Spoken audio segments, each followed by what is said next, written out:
നമ്മൾ മനസ്സിലാക്കേണ്ട പോയിന്റാണ്, ഏറ്റവും കൂടുതൽ ലോകത്തുണ്ടായിരുന്നത് ചൈനക്കാരായിരുന്നു. ലോകത്തെവിടെ പോയാലും ചൈനക്കാരുണ്ടായിരുന്നു. പിന്നീട് ചൈനയിലെ ആൾക്കാരുടെ എണ്ണം കുറഞ്ഞു, പുതിയതായിട്ട് കുട്ടികൾ ഉണ്ടാവുന്നില്ല, ഏജ് ഇതാവുന്നു. അതിൻ്റെ പേരിൽ ഈ ചൈനക്കാരെ മുഴുവൻ അവർ തിരികെ വിളിപ്പിച്ചു, വലിയൊരു ശതമാനം.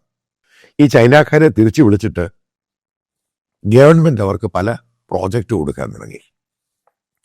ഞാൻ നിങ്ങളോട് ഉദാഹരണം പറയാം എങ്ങനെയാണ് ചൈന ഇത് ചെയ്തതെന്ന്. ഇപ്പം നമ്മൾ ഇട്ടിരിക്കുന്ന ടീഷർട്ടുകളുണ്ട്, അല്ലെ ട്രൗസറുണ്ട്. പല ക്ലൈമറ്റ് പല രീതിയിലുള്ള സംഭവങ്ങളാണ് ഗ്ലോബലായിട്ടുള്ള ഡിമാൻഡ്.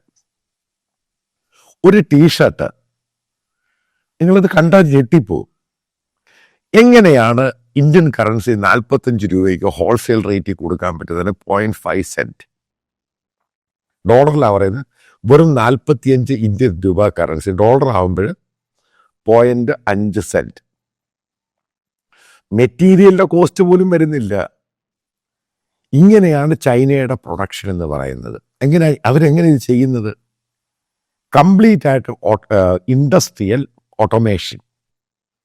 ഈ സാധനം വെച്ച് കൊടുത്താൽ മതി, ബാക്കിയെല്ലാം ഇൻഡസ്ട്രിയൽ റോബോട്ടുകൾ ഇത് ചെയ്യുന്നു. ഗവൺമെൻറ് ലീസിന് അവർക്ക് സ്ഥലം കൊടുക്കുന്നു ഫാക്ടറിക്ക്, അതിന് 60% സബ്സിഡി. ഇലക്ട്രിസിറ്റി ഏകദേശം 70% അവർക്ക് കൊടുക്കണ്ട. പിന്നെ ഇവർക്ക് ഉണ്ടാക്കി ഏത് വിലയ്ക്ക് വിറ്റാൽ മതി, ത്രോ അവേ പ്രൈസിനെങ്കിൽ വിറ്റാൽ മതി. ഇതാണ് ചൈനയിൽ സംഭവിക്കുന്നത്. അതിനെ കോമ്പറ്റ് ചെയ്യാൻ ഒരു രാജ്യത്തെ കൊണ്ട് കഴിയത്തില്ല. അതുകൊണ്ടാണ് അവർക്ക് ട്രേഡ് സർപ്ലസ് ഉണ്ടായത് ഇപ്രാവശ്യം. അപ്പം ഇത് ഇങ്ങനെ വന്നു കഴിയുമ്പോൾ എങ്ങനെയാണ് ഒരു മാനുഫാക്ചറിങ് തുടങ്ങാൻ പറ്റുന്നത്? ഒരു ഉദാഹരണം പറയാം. ഒരു ഇൻഡസ്ട്രിയൽ റോബോട്ട്, അതൊക്കെ ഇങ്ങനെ സോഷ്യൽ മീഡിയ വന്നുകൊണ്ടിരിക്കുക. നേരത്തെ അതിൻ്റെ കോസ്റ്റ് എന്ന് പറയുന്നത് ഏകദേശം ഇന്ത്യൻ കറൻസി കാൽക്കുലേറ്റ് ചെയ്യുമ്പോൾ 12 ലക്ഷം 13 ലക്ഷം അല്ലെങ്കിൽ 15 ലക്ഷമായിരുന്നു നോർമലായിട്ട് ഇൻഡസ്ട്രിയൽ റോബോട്ട് അതിൻ്റെ വില. ഇന്ന് അവരതിൻ്റെ വില കുറച്ചിട്ട് വെറും 1.5 ലക്ഷം രൂപയ്ക്ക് ഇൻഡസ്ട്രിയൽ റോബോട്ടിന് ഗ്ലോബൽ മാർക്കറ്റിൽ കൊടുക്കാൻ തുടങ്ങി. വെറും 1.5 ലക്ഷം രൂപ.